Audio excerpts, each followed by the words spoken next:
तो बच्चों, आज सर लेके आए हैं एक नया टॉपिक जिसका नाम है रिसीवेबल मैनेजमेंट।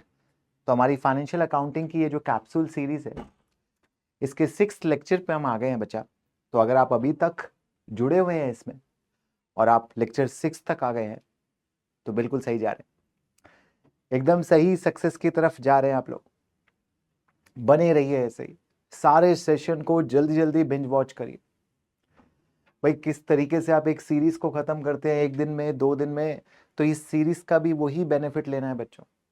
30-40 मिनट के लेक्चर है बच्चा, 30-40 मिनट में सारे का सारा कंसेप्ट रिवाइज हो जा रहा है। उससे बढ़िया क्या है। और एक बार कंसेप्ट रिवाइज हो गया तो क्वेश्चन तो अपन बना ही रहे हैं। भाई कुछ क्वेश्चन मेरे साथ आप डिस्कस कर ही रहे हो, खुद भी प्रैक्टिस कर रहे हो, कंसेप्ट जो रिवाइज हो जाएगा एग्जाम में जाके आप उसको अप्लाई कर पाओगे। तो ये सीरीज का मकसद ही आपको एंड एग्जाम डेट पे, एग्जाम से पहले सपोर्ट करने का है। वो जो प्रेशर रहता है ना एग्जाम टाइम में, कि वो छोटी छोटी चीजें जो मिस आउट हो जाती हैं, पूरी बड़ी बड़ी क्लासेस नहीं देखी जाती, तो उसको हेल्प करने के लिए, उसको सपोर्ट करने के लिए सीरीज में आप लोग के लिए लाया हूं बच्चा। तो अब एफए का ही एक टॉपिक पढ़ रहे हैं, रिसीवेबल मैनेजमेंट। हालांकि ये एक ऐसा टॉपिक है जो एफआर में इतना नहीं आता, बट बेस काम आता है इसका भी। तो रिसीवेबल मैनेजमेंट अपने आप में एक अच्छा टॉपिक है, पूरे डिटेल में पढ़ेंगे, और बहुत छोटा टॉपिक है। मतलब मैं 15-20 मिनट में इस टॉपिक को कोशिश करूंगा कि इसको ओवर ही कर दूं। बहुत छोटी सी बात है, मैंने इसको और सिंप्लीफाई कर दिया। इसमें क्वेश्चंस ना 2 तरीके से पूछे जाते हैं। मैंने अपना एक फॉर्मेट बनाया है, मेरे एक्सपीरियंस से मैंने देखा इसमें जनरली 2 तरीके के क्वेश्चन आते हैं, उन दोनों को टैकल करने का एक फॉर्मेट बना दिया। वो समझ गए तो ये पूरा टॉपिक हो गया। कुछ थ्योरी है छोटी मोटी, वो भी करा दी। तो आपके सर लाए, सब कुछ है आपके लिए, थोड़ा थोड़ा सब कुछ है। जैसे थाली होती है ना, उसमें थोड़ी थोड़ी सारी चीजें होती हैं, तो सर भी सारी चीजें लेके आते हैं। आओ स्टार्ट करें बच्चा, बिना किसी डिले के। चलिए शुरू करते हैं। क्या sir? Receivable management, accounts receivable, receivable management क्या है? तो पहला सवाल यही आता है, जिसको आप डेटर बोलते थे, जिसको आप डेटर बोलते थे एसीसीए में, उसको ही रिसीवेबल बोलते हैं। जिनसे कुछ मिलने वाला है, रिसीवेबल। भाई मैंने कैटरीना जी को, मैंने करीना जी को कुछ गुड्स बेचे, उन्होंने पेमेंट अभी नहीं करी, उन्होंने बोला कि कुछ टाइम चाहिए, 2 महीने 3 महीने का क्रेडिट पीरियड ले लिया। इसे बोलते हैं क्रेडिट सेल, जहां पे पेमेंट आज ना मिले, कैश सेल्स नहीं, पेमेंट अभी ना मिले, पेमेंट मिलेगी 2-3 महीने बाद। और आज अपनी बुक्स में हम उसको क्या दिखाएंगे? Receivable. Receivable from Katrina ji, receivable from Kareena ji. तो ये क्या है? रिसीवेबल। वही टॉपिक अपन पढ़ने जा रहे हैं। तो कहता है, जब आप क्रेडिट सेल करते हैं, जब आप माल उधार पे बेचते हैं, क्रेडिट पे बेचते हैं, तो रिसीवेबल आते हैं। क्या एंट्री होती है दिखा दूंगा। कहता है, when a business sells on credit. Sir business credit पे क्यों बेचता है? अरे आप नहीं बेचोगे तो कॉम्पिटिटर बेच देगा। भाई कुछ कस्टमर आज नहीं पे कर पाएंगे तो 2 महीने बाद, 3 महीने बाद पे कर देंगे। आप नहीं दोगे तो आप लॉस ऑफ सेल हो जाएगा। भाई कैटरीना जी हमसे नहीं खरीदेंगी, उनको तो सामान बेचने वाले बहुत है, कोई कमी थोड़ी है। करीना जी कहीं और से ले लेंगी, तो अपन ही क्रेडिट दे देंगे। बट हाँ, क्रेडिट देने से रिस्क तो आता ही आता है, क्योंकि आज पेमेंट नहीं मिलेगी, सामान चला गया है, पेमेंट कुछ टाइम बाद आएगी। हालांकि रेयर है, बट है। When a business sell on credit, it does not receive cash immediately. भाई आप किसको बेच रहे हो वो भी देखना है। There is a risk that some customer won't pay. कुछ कस्टमर पैसा पे नहीं करेंगे, called credit risk. Credit risk. To follow the prudence concept, we must account for. कहता है अगर prudence को follow करते हो, prudence बार बार prudence आ जाता है हमारे accounting में, और prudence क्या है? Do not anticipate profit but provide for all future losses. कहता है अगर रैशनैलिटी को मानते हो, समझदारी को मानते हो, तो इररिकवरेबल डेट, यानी बेड डेट, जिसको अपन बेड डेट बोलते थे ना, जो पैसा नहीं आएगा, बेड डेट हो गया। मान लो कस्टमर इंसॉल्वेंट हो गया, कस्टमर पैसा नहीं देगा, क्लियर हो गया, डिस्प्यूटेड हो गया, पैसा नहीं मिलेगा, तो कह रहा है बेड डेट दिखा दो। या अभी बेड डेट तो नहीं हुआ है, अभी बेड डेट तो नहीं हुआ है, बट लग रहा है कि पैसा नहीं आएगा, कुछ इंटेंशन ऐसी आ गई है, कुछ बात ऐसी आ गई है, तो कहता है उसके लिए भी अभी से प्रोविजन बना लो। हालांकि प्रोविजन लाइबिलिटीज पे बनता है, इसलिए वर्ड यूज होता है allowance, allowance for doubtful debt, क्योंकि प्रोविजन सिग्निफाई करता है पैसे का जाना, और यहाँ पे क्या है? पैसा जा नहीं रहा, पैसा आ नहीं रहा, तो पैसे का ना आना अपन किस वर्ड से दिखाएंगे? अलाउंस। कहता है allowance for doubtful receivable, allowance for receivable, simply allowance for receivable भी बोल सकते हैं। आती है बात समझ? तो मोटा मोटा ये कह रहा है कि जब आप सामान क्रेडिट पे बेचते हो, जब आप सामान उधार पे बेचते हो किसी को और उससे पैसा कुछ टाइम में मिलता है, तो पैसा टाइम पे मिल गया तो ठीक है भाई, जब सामान बेचा तो एंट्री पास क्या करी, debit receivables, credit sales, credit income, credit revenue. Okay, but जब पैसा मिलेगा तब एंट्री क्या करोगे, bank to receivable, bank to receivable. जब पैसा मिल गया तो कम कर देंगे रिसीवेबल को, बैंक को डेबिट कर देंगे। बट पैसा नहीं मिलेगा तो बेड डेट को डेबिट करना पड़ेगा, और पैसा ना मिलने की उम्मीद है तो अलाउंस बनाना पड़ेगा। ये लॉ कहता है। तो कहता है क्रेडिट सेल की एंट्री क्या होगी, at the time of credit sale, debit receivable, credit sale, when customer page, debit bank, credit receivable. देख लो, हालांकि डेबिट क्रेडिट से मुझे बहुत मतलब है नहीं, मैं इसको कोई बहुत बड़ी चीज नहीं मानता।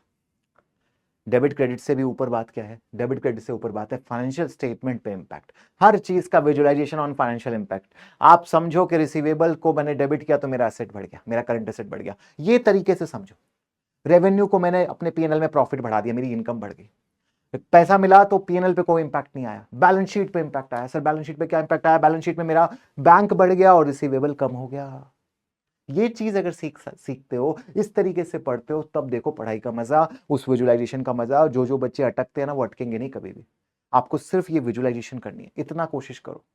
थोड़ा टाइम लगेगा, थोड़ा फ्रिक्शन आएगा, माइंड रोकेगा, क्या कर रहा है भाई। जब कोई नई चीज करते हैं तो सबसे पहले अपना दुश्मन अपना माइंड ही बन जाता है। और ये इतनी खतरनाक चीज है ना बेटा, अगर हल्का सा भी इसे वे आउट निकलता है ना कि कंफर्ट से मैं निकल सकता हूं, मतलब हल्का सा भी इसे लगता है कि वापस कंफर्ट जोन में जा सकता हूं, तो आपको एक से एक आर्ग्यूमेंट देगा कंफर्ट जोन में जाने के। बट आपको नहीं सुनना है इसकी। अगर उन 10% लोगों में आना है, भीड़ में रहना है, 90% में रहना है, तो सुनो इसकी। इरिकवरेबल डेट, सबसे पहले बेड डेट की बात करते हैं, मतलब पैसा नहीं आया, कैटरीना जी ने पैसा हमारा नहीं दिया, क्या करें, बड़े दुख की बात है, बेड डेट हो गया पैसा। हमने तो बड़ी उम्मीदों से क्रेडिट सेल करी थी, बट सामने से इनकार आ गया, एक्सेप्टेंस नहीं आई, जो वादा किया था वो नहीं निभाया, मिलने का वादा किया था। अरे मैं कहां चला गया, पढ़ाई पे आते हैं। देखो, if customer definitely won't pay the debt is written off, कहता है कस्टमर अगर पक्का पक्का पे नहीं करेगा तो बेड डेट हो जाएगा। कहता है debit irrecoverable debt, bad debt को क्या बोलते हैं, इरिकवरेबल डेट। एसीसी वाले क्या बोलते हैं अपने, इरिकवरेबल डेट। और क्रेडिट क्या कर देंगे, क्रेडिट रिसीवेबल कर देंगे। भाई रिसीवेबल कम, बेड डेट नुकसान। एंड इफ रिकवर लेटर, कहता है बाद में रिकवर हो गया तो पैसा आया बैंक। भाई मान लो मन बदल गया, उस टाइम सिचुएशन खराब थी, बेड डेट हो गया, कुछ सालों बाद वो आए और पैसा देके चले गए, तो रिकवरी हो गई, पैसा आ गया, और ये रिकवरी अब हमारे लिए इनकम है, अदर इनकम।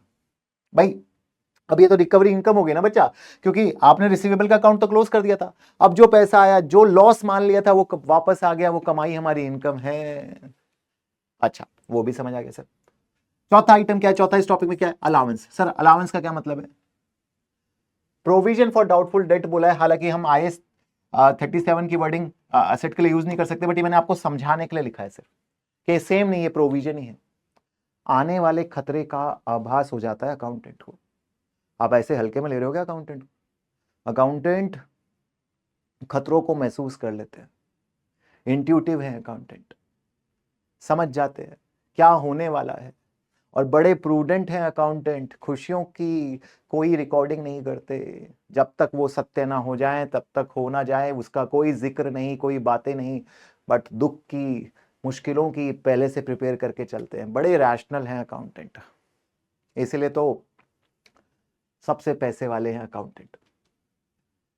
भाई अकाउंटिंग माइंडसेट से ही आप पैसा बना सकते हो। वही अकाउंटिंग माइंडसेट आप बिजनेस में लगा दो, एंटरप्रेन्योर बन जाओ, कंसल्टेंट बन जाओ, फिर देखो मजे ही मजे।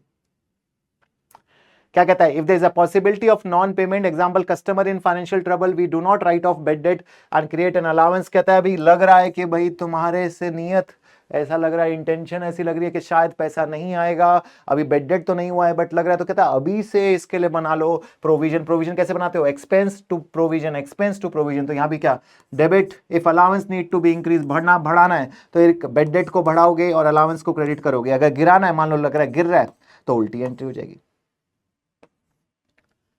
बढ़ेगा तो ये एंट्री, गिरेगा तो ये एंट्री। अल्टीमेटली एंट्री में फिर भी क्या रखा है यार, एंट्री से बात नहीं करनी है, दिल में रुकना है।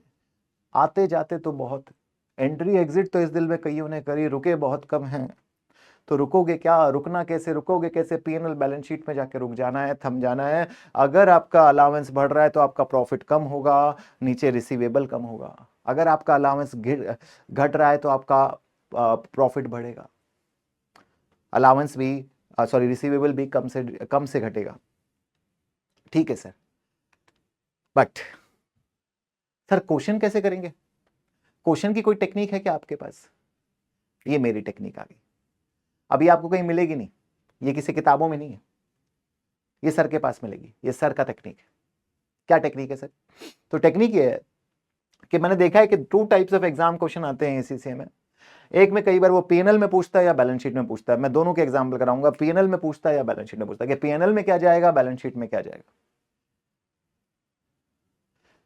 तो अगर आपसे पीएनएल का पूछ लेता है, अगर पूछता है type 1 SPL impact expense PNL में कितना जाएगा, focus on total amount shown in PNL, तो कहता है एक फॉर्मेट यूज करता, closing allowance minus opening allowance. सबसे पहले क्या निकाल लेना, क्लोजिंग अलाउंस माइनस क्या कर देना, ओपनिंग अलाउंस।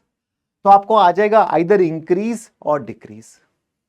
इंक्रीज आएगा तो पीएनएल में नुकसान, डेबिट कर देंगे, डिक्रीज आया तो क्रेडिट, फायदा, मतलब प्रोविजन गिर गया। तो सबसे पहले क्लोजिंग और ओपनिंग को माइनस कर लेंगे। सर क्लोजिंग अलाउंस मतलब year and allowance, opening allowance मतलब पिछले साल का अलाउंस। तो बढ़ेगा या घटेगा, दोनों में से एक काम तो होगा। इंक्रीज डिक्रीज आ जाएगा, उसमें करंट ईयर का बेड डेट ऐड कर देना। सर करंट ईयर का बेड डेट ऐड, अरे करंट ईयर में जो अपन का नुकसान हुआ वो अलाउंस से हटके है, वो बेड डेट हमारे अलाउंस को बढ़ाएगा, बेड डेट टू अलाउंस हमारे पीएनएल में नुकसान को बढ़ाएगा ना बच्चा वो। सर ठीक है, उससे अलाउंस और बढ़ गया, बेड डेट अपन ने बना लिया अलाउंस का। और रिकवरी, अगर कुछ रिकवरी हो गई, मान लो भूल चूक कुछ पैसा वापस आ गया जिसको बेड डेट माने गए थे, जहां मान लिया था कि अब ये दिल वो तोड़ के चले जाएंगे, मान लो वो लेके आ गए संभाल के हमारा दिल वापस हमारे पास, तो रिकवरी माइनस हो जाएगी। और अगर इसका पॉजिटिव बैलेंस आता है तो मतलब डेबिट, और नेगेटिव बैलेंस आता है तो मतलब क्रेडिट। ध्यान रखना इस बात को। मतलब अगर इसको पूरा सॉल्व किया और पॉजिटिव आ गया तो मतलब आपका नुकसान आ गया, पूरे को सॉल्व करके डेबिट बैलेंस आ गया, पॉजिटिव बैलेंस आ गया, तो पीएनएल में माइनस होगा, प्रॉफिट को कम करेगा। क्रेडिट मतलब फायदा, क्रेडिट मतलब फायदा, पीएनएल में क्रेडिट का मतलब क्या होता है, फायदा। ये नेगेटिव आ गई फिगर, अरे ऐसे समझो, मेरा क्लोजिंग अलाउंस था मान लो फॉर एग्जाम्पल बच्चों 30,000 का, ठीक। मेरा ओपनिंग अलाउंस मान लो मैं सोच रहा हूं 10,000 का, तो कितने का इंक्रीज आ गया सर, 20,000 का इंक्रीज आ गया। एग्री करते हो? 20,000 से मेरा अलाउंस बढ़ गया नहीं बढ़ गया बच्चा? बिल्कुल बढ़ गया सर। 20,000 से ये खर्चा नुकसान है, बट ये तो अलाउंस का नुकसान है, सिर्फ अलाउंस का डिफरेंस है। एक नुकसान और हुआ है, बेड डेट भी हुए हैं साल में। भाई ये अगले साल की एक्सपेक्टेशन है कि 30,000 का नुकसान होगा, 10,000 पुराने साल की थी, तो 20,000 से हमारी एक्सपेक्टेशन बढ़ रही है इस साल। ठीक है, ये क्लोजिंग है ओपनिंग, बट इस साल 5,000 के बेड डेट और हुए हैं, और मान लो रिकवरी कुछ हुई नहीं, सब जीरो है, तो भाई पीएनएल में कितना जाएगा मेरे दोस्त, 25,000 का अमाउंट अपन पीएनएल में डाल देंगे। आती है हाले दिल में बात समझ, दिलो दिमाग में सर की बात जाती है। इतना सिंपल कर दिया, ये लर्न कर लेना, कुछ दिमाग ही नहीं लगाना है, कर लोगे। और सर टाइप टू कहता है कि बैलेंस शीट का हाले दिल बताओ, तो बैलेंस शीट बहुत आसान है, कहता है रिसीवेबल लेना, और कौन से लेना, रिसीवेबल हमेशा ध्यान रखना आफ्टर बेड डेट, मतलब आफ्टर रिकवरेबल डेट। अगर कोई भी बेड डेट इसमें से अच्छा माइनस हो रखे, लैंग्वेज को पढ़ना, क्वेश्चन में कई बार लिखता है decided to be write off, मतलब अभी राइट ऑफ नहीं किए हैं, राइट ऑफ आपको करने हैं, डिसाइडेड टू बी, या ऑलरेडी रिटर्न ऑफ। अगर बोल दे ऑलरेडी रिटर्न ऑफ तो मतलब रिसीवेबल घटे हुए, तब ये माइनस नहीं करने, तब ऑलरेडी माइनस है। अरे जो मरा हुआ है उसको और थोड़ी मारते हैं। तो रिसीवेबल बिफोर बेड डेट दिए या आफ्टर बेड दिए, ये पहचानना है। तो रिसीवेबल आफ्टर बेड डेट निकालने के लिए क्या करना पड़ेगा, बेड डेट माइनस, और उसके बाद जब एडजस्टेड रिसीवेबल आ जाएंगे तो उसमें से क्या होगा भाई, अलाउंस हमेशा किस पे बनेगा, अलाउंस हमेशा किस में माइनस होगा, जो अभी बचा हुआ रिसीवेबल है, रिमेनिंग रिसीवेबल है। भाई तुम्हारे को 10 लाख रुपए लेने थे किसी से, 2 लाख रुपए का बेड डेट हो गया, तो 2 लाख रुपए तो पक्का नहीं आएंगे ना, तो बचे क्या, 8 में से। अब तुम्हें 8 में से भी डर है कि 10% पैसा नहीं आएगा, तो 10% 8 का निकलेगा, ना कि 10 लाख का। ये भी छोटी छोटी गलती आप एग्जाम में कर देते हो। समझ रहे हो ना, जो बच्चा पढ़ा होगा पता है उसे। नेट रिसीवेबल, और ये आएगा आपका बैलेंस शीट में ग्रॉस से नेट का सफर, ग्रॉस से नेट का सफर। तो कितना सिंपल हो गया, अरे भाई दोनों कितना सिंपल हो गया। इसमें कहता है closing minus opening plus bad date. Bad debt को कुछ नहीं करना, आप अलाउंस में बेड डेट को हम इसमें एडजस्ट नहीं कर रहे हैं इस फॉर्मेट में। आप अलाउंस में बेड डेट को एडजस्ट कर दोगे तब ये बात अलग हो जाएगी। करने का एक और तरीका भी होता है जो कई बच्चे सोच रहे होंगे, बट भाई काम ऐसे नाक को सीधा पकड़ो या घुमा के पकड़ो, बात तो एक ही है ना। तो एक ही तरीका फॉलो करो, दो चार तरीकों का टाइम नहीं है कि उस कंफ्यूजन क्रिएट करके सॉल्व करने का टाइम नहीं है, अभी तो समझने का टाइम है। और closing minus opening plus current year में कोई बेड डेट दी होगी क्वेश्चन में, सर कैसे दी होगी दिखाएगा आप, बिल्कुल दिखाऊंगा। और माइनस कर देना रिकवरी, अगर कुछ रिकवर किया जिंदगी में, सर क्वेश्चन ले आओ, आ गया क्वेश्चन। और पहला ही क्वेश्चन दोनों तरीके से करना है, पीएनएल में भी बताना इंपैक्ट और रिसीवेबल में भी बताना, बैलेंस शीट में भी बताना। कर दो सॉल्व जल्दी से, कर दो, इस पे अटैक कर दो, इसका काम कर दो, इसको तमाम। ये क्वेश्चन आपसे घबराना चाहिए, आप इस क्वेश्चन से नहीं घबरा। अरे क्या घबराते हो क्वेश्चनों से, सवाल तो वो पूछा करती थी, डर तो उसके सवालों से लगता था। ये एग्जाम के सवाल कोई सवाल है, उसके किसी सवाल का जवाब ही नहीं होता था हमारे पास। तो कुछ ना बोलो तो दिक्कत, बोलो तो दिक्कत, कोई सही जवाब ही नहीं है। ओपन बुक एग्जाम है, कितनी ही किताबें पढ़ लो, कोई सही आंसर ही नहीं समझ आ रहा। तो डर तो वहां लगता है। और शादी, उसके बाद शादी, वो तो भाई सोने पे सुहागा। तो बच्चा अभी मत घबराओ, आएगा मौका घबराने के बहुत। ये तो खुश रहने के मौके हैं, खुशी के पल है, याद करोगे सर सही कहते थे। गलत हम इन क्वेश्चनों से डरते थे, इनके क्वेश्चन के जवाब तो हैं, उनके जवाब भी नहीं है। तो करो इसको सॉल्व जल्दी से, पॉज करो वीडियो हर बार कितना और आंसर निकालो। ये नहीं, नालायकपन नहीं, धोखा नहीं, खुद से बिना ट्राई करे सर के आंसर का वेट नहीं। साइड जाता हूं, एक बार पूरा क्वेश्चन को देख लो एक बार। हट गए सर आपके सामने से, दिखाई दे रहा है क्वेश्चन, दिख गया सर।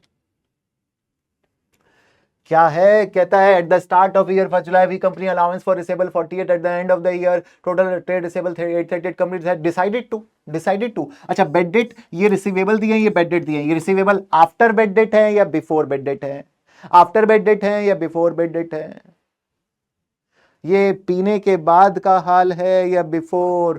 कहता है ये अभी बिफोर है, सोबर है, क्योंकि ये डिसाइडेड टू है, आपको करना है। Total specific allowance adjusted to 60,000, ध्यान रखना ये specific allowance disable adjusted to का मतलब कुछ नहीं है, लैंग्वेज है। ये क्लोजिंग अलाउंस दिया है आपको।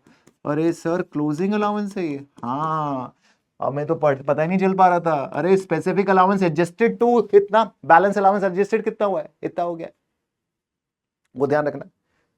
भाई बोर्ड करंट मार रहा है, क्या बात है, ये भी हमारी बातों से ज्यादा खुश हो गया। देखो क्लोजिंग अलाउंस, क्लोजिंग अलाउंस क्या 60,000 का, सर क्लोजिंग अलाउंस है 60,000 का, और ओपनिंग अलाउंस हमारे को, ओपनिंग अलाउंस कितना दिया था, वही फॉर्मेट लगा रहा हूं बच्चे आपके सामने। ओपनिंग अलाउंस अच्छा कितना कितना 48 का था, क्लोजिंग माइनस ये कितना आ गया भाई, 60 में से 48,000 गए। कैलकुलेट करो जल्दी से, बताओ सर कैसे बताएं, दिल में सोच लो, सर को सुनाई दे जाएगा 48। अरे सर बेड डेट भी है 72,000 के। अरे वाह, आप लोगों को तो अभी से टॉपिक आ गया पीएनएल में। सर हम बता देते कितना जाएगा। अरे बेड डेट को सर अलग से एडजस्ट कर रहे हो, हाँ अलाउंस में कुछ नहीं एडजस्ट कर रहा, अलग से कर रहा हूं। यही तो फॉर्मेट है, 2 और 2 4 और 84,000 हाले दिल का आंसर होना चाहिए अगर कैलकुलेशन सही है मेरी तो। अरे वाह क्या बात है, मैं तो अपने आप से ही इंप्रेस हो जाता हूं कई बार, कैसे कर लेता हूं यार, इतने सारे सब्जेक्ट्स, इतना सारा टैलेंट, देख रहे हो, अपनी बड़ाई खुद करते हैं सर। आ जाओ, इंक्रीज 12,000 72,000 बेड डेट गया पीएनएल में, और इंक्रीज इन अलाउंस गया, टोटल एक्सपेंस पीएनएल में गया 84। अलग अलग दिखाया, ऐड करके दिखा दिया मैंने। अरे सर रिसीवेबल का करो तो जाने ना, ये क्या बात कर रहे हो। अच्छा रिसीवेबल कर देता हूं, रिसीवेबल, रिसीवेबल कितना था, बुक में रिसीवेबल हमारे 838 का था। अच्छा, इसमें से अब मैं अलाउंस माइनस कर दूंगा। नहीं, पहले बेड डेट हटाओगे सर, ये बेड डेट जो मर गए हैं उनको तो हटाओ, जो गए खत्म। अब बात है 848 में से 72 नहीं आएंगे कभी भी। ओहो, 8,38,000 में से 72 नहीं आएंगे, तो जो बचेगा अभी देखेंगे कैलकुलेशन, जो भी आएगा फिर उसमें से क्या हटाएंगे, अलाउंस। और अलाउंस कौन सा हटाएंगे, ये भी एक क्वेश्चन आता है। ओपनिंग हटाएंगे, क्लोजिंग हटाएंगे, अलाउंस कौन सा हटाएंगे, दिल कौन सा हटाएंगे, तो कहता है क्लोजिंग हटाना, क्योंकि ओपनिंग तो पिछले साल का था, हमेशा क्लोजिंग हटाना। और क्लोजिंग कितना, 60,000। क्लोजिंग यहाँ पे हमेशा कौन सा जाएगा, सिर्फ एक अलाउंस जाएगा, इंक्रीज डिक्रीज नहीं। और ये आंसर आ जाएगा, चेक कर ले। अरे वाह, 8,38,000 72 माइनस 766, 7,06,000। ला सकते हो 2 मार्क्स, लाने पड़ेंगे। कोई ऐसा बच्चा नहीं है जो पीछे हट जाएगा। एक और क्वेश्चन यार, सोच रहा था एक क्वेश्चन में ही चलेंगे, बट नहीं, एक और क्वेश्चन ले आए सर आपके लिए। What amount should be charge to receivable expense. अच्छा, सिर्फ एक क्वेश्चन बताना सर। टाइप 1 है टाइप 2, जल्दी बताओ, पहला बताओ, type 1 type 2।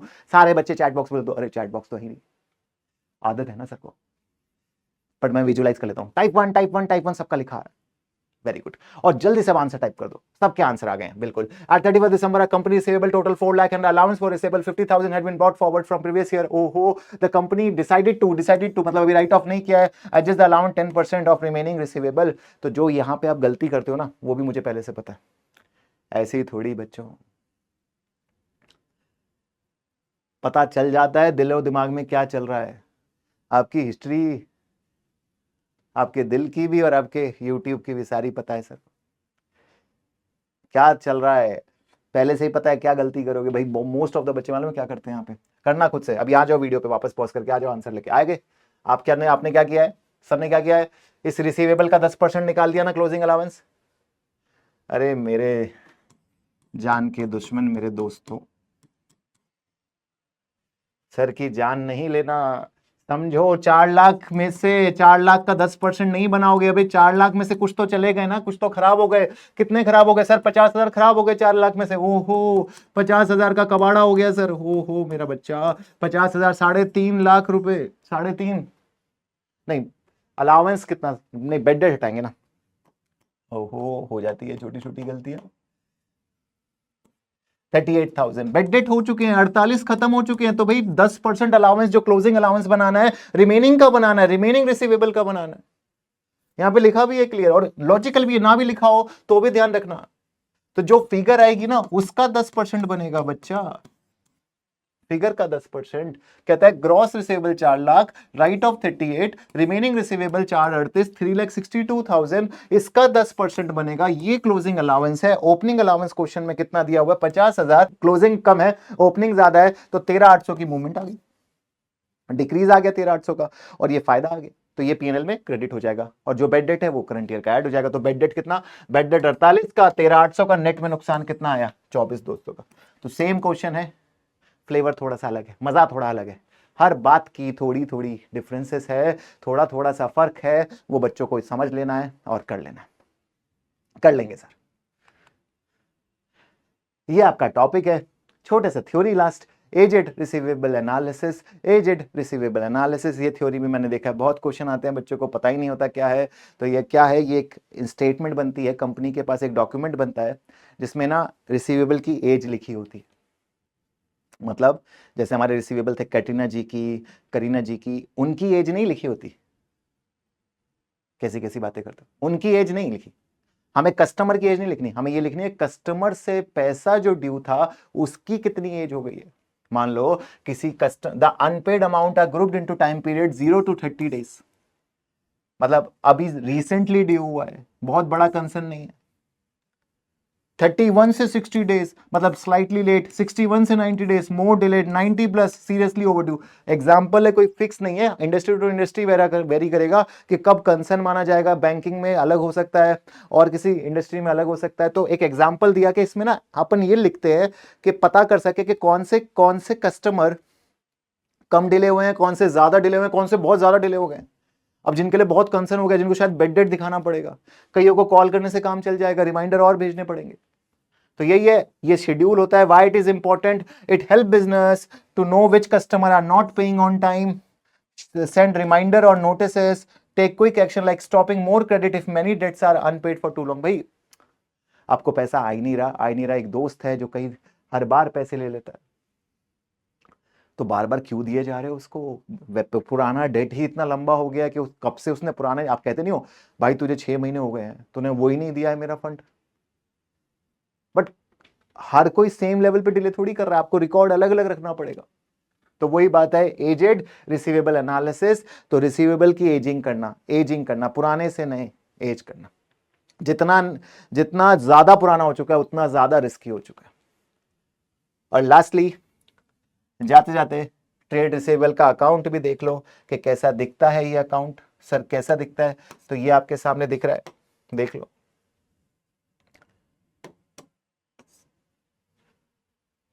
Opening balance generally इस साइड आता है, क्लोजिंग बैलेंस इस साइड आता है। याद रखना ये डेबिट बैलेंस है, ये भी डेबिट बैलेंस है। क्रेडिट सेल से बढ़ेगा, जो जो चीजें इसको बढ़ाएंगी इस साइड, जो जो चीजें रिसीवेबल को गिराएंगी इस साइड। नॉलेज के लिए बता रहा हूं ये आपको। सर क्रेडिट सेल करेंगे तो रिसीवेबल बढ़ेगा, मैं और सेल करूंगा बट क्रेडिट पे करूंगा तो रिसीवेबल घटेगा या बढ़ेगा? ऑब्वियसली बढ़ेगा। सेल्स रिटर्न, सामान बेचा वापस कर दिया कैटरीना जी ने, कहते नहीं चाहिए सामान, वापस ले लो। अमेजोन से सामान खरीदा वापस कर दिया तो कम कर देंगे। कैश पैसा मिल गया, सामने वाले ने पेमेंट कर दी तो कम हो जाएगा। बेड डेट हो गया तो कम हो जाएगा। ध्यान रखना अलाउंस नहीं जाता, ये नोट डाल लेना। अलाउंस क्योंकि बेड डेट रियल में अभी कम नहीं हुआ है, अलाउंस नहीं जाएगा इस अकाउंट में, कभी अलाउंस नहीं जाएगा, रियल बेड डेट जाएगा। Allowance is a fake bed date, it's not an actual bed debt, it's a estimate of future bed debt which has actually not has happened, it's a preparation of future। so allowance कभी नहीं जाता इस account में, provision कभी नहीं जाता। ये Contra क्या लिखा है? तो कई बार हम रिसीवेबल को पैसा लेना भी होता है देना भी होता है, तो हम आपस में एडजस्ट कर लेते हैं, तो उसे कॉन्ट्रा कहते हैं बच्चा। अरे उसने आपसे सामान खरीदा और आपने भी उनसे सामान खरीदा। भाई कैटरीना जी हमसे सामान लेके गई, मान लो हम ब्यूटी प्रोडक्ट्स में डील करते हैं, उन्होंने हमसे बहुत सारे ब्यूटी प्रोडक्ट्स खरीदे, हालांकि ज़रूरत तो नहीं है उनको, फिर भी ले लिया उन्होंने, ठीक है। और बदले में हमने भी उनसे कोई सर्विस ले ली, फॉर एग्जांपल हमने कोई ऐड कराया उनसे, कोई एडवर्टीजमेंट करा लिया, तो अपन को अब उनको पैसे देने भी है उनसे लेने भी है, तो आपस में कट्टूस कर लेते हैं, आपस में एडजस्ट कर लेते हैं क्या लेना और क्या देना। तो कहता है ट्रेड पेबल कॉन्ट्रा कर लो। पेबल में कॉन्ट्रा, रिसीवेबल में कॉन्ट्रा हमेशा क्रेडिट साइड, और पेबल के कॉन्ट्रा पेबल में डेबिट साइड। अच्छा कोई चेक डिसऑनर्ड हो गया तो वापस रिसीवेबल बनाओगे। रिफंड ऑफ क्रेडिट, भाई सामने वाले ने पैसा एक्सेस दे दिया, अब आप उसको रिफंड कर रहे हो, एडजस्ट कर रहे हो, तो रिसीवेबल फिर बढ़ जाएगा, आपका डेबिट हो जाएगा।